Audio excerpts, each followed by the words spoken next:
Hello, folks. Welcome to Kudlow. I'm Larry Kudlow. All right. Speaking of far-left, obsessive Green New Deal, radical climate change, Transportation Secretary Pete Buttigieg is in the news for flying carbon fuel-heavy private jets all around the world. Now, personally, I don't really have a problem with private jets, but Secretary Buttigieg is a rabid climate guy, so you'd think he would have a big problem flying around in all those big carbon-emitting jets. You remember, he was the guy who drove from the Transportation Department building for presidential meetings in his big black SUV, but then he'd stop just outside the White House security gate, jump out of the truck, pop open the tailgate, and bring out his bicycle, and then for the reporters, he would ride a half a block down West Exec Road to get to the side entrance of the White House. Very climate conscious. Anyway, a government watchdog group called Americans for Public Trust has filed a federal lawsuit against the FAA because the agency is stonewalling records detailing Buttigieg's use of government private jets under the Freedom of Information Act. Now, earlier, Fox News Digital reported that Buttigieg took at least 18 flights using taxpayer-funded private jets. But he ain't talking now. Neither is the FAA. Kind of dirty pool, don't you think? By the way, just for the record, Buttigieg's predecessor, Elaine Chao, well, she was criticized because she used private jets on 7 occasions in 2017. But at least Elaine fessed up with the number of trips and the cost, which was about $94,000. And then she stopped doing it. So clearly, my pal Elaine Chao has a lot more character than the current occupant of that particular office. But still, on the subject of radical left climate change, the Buttigieg story is not near as much fun as Joe Biden speaking last night in front of the League of Conservation Voters in Washington, D.C. He said a bunch of wonderful things, as per usual. Now, first up, he described climate as the only truly existential threat. Take a listen. This is the only truly existential threat. It's the existential threat. If we don't meet the requirements that we're looking at, we're in real trouble. Well, I don't really think so, Joe. In fact, after watching you work overtime to throw your primary presidential opponent, Donald Trump, in jail, something that's never been done before in American history, I kind of think you're the biggest existential threat we face. But I digress for the moment.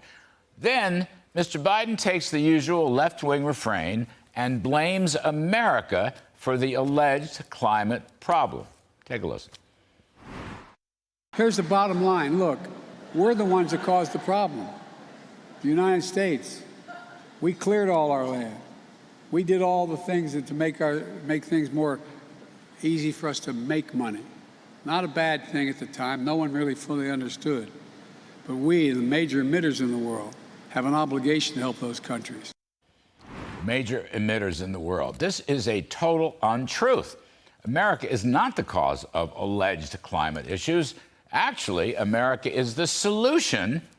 We have the cleanest burning oil and natural gas, along with renewables. In fact, America has reduced its carbon emissions between 2010 and 2020 by over 1,000 tons. UK may cut, I don't know, maybe they cut CO2 by about 200 million tons, Germany by less, France cut it less than that. Meanwhile, if you take a look at these charts, now you can see that we are the leader in the cuts. But meanwhile, take a look at China. China increased its CO2 emissions by just less than 2 million tons. India increased by about 800 million tons. The Saudis by about 100 million. So this blame America business is another one of Biden's bottomless Pinocchio untruths, which of course he gets away with because his friendly media never calls him out on it. And finally, Mr. Biden unveils a very interesting, ambitious proposal that no one's ever heard about before last night. He said, and I will quote, "We have plans to build a railroad from the Pacific all the way to the Indian Ocean," end quote. Wow, that there is an ambitious project. Governor Ron DeSantis' war room tweeted out the word ambitious with a map. Check the map out. We have it up on the full screen. Now, I'm going to give Governor DeSantis a big hat tip for the map. That's a fabulous map. Now, listen, this railroad would cover something like 8,000 miles, according to the Google Maps. So we tried to figure out what it would cost. Now, here's one way to do it. We looked at the channel between Dover, England, and Calais. I think it's called Channel. Maybe it's called Channel. Anyway, Dover, England, and Calais, France.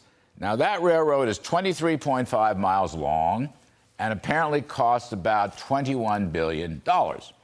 So now Biden's 8,000-mile Pacific Indian Ocean Railroad is about 340 times the length of the channel.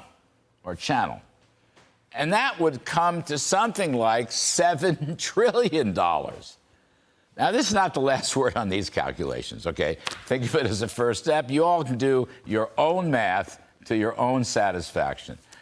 But I don't know where that $7 trillion is going to come from right now, considering that Mr. Biden has already bankrupted the U.S. government with his $5 trillion two-year spending spree that delivered a 16% increase in the CPI, make that 33% for energy prices and a 20% hike in grocery prices. And Lord knows how much carbon would be released into the world's atmosphere by building this railroad under the Pacific Ocean, over Indochina land, and then back under the Indian Ocean.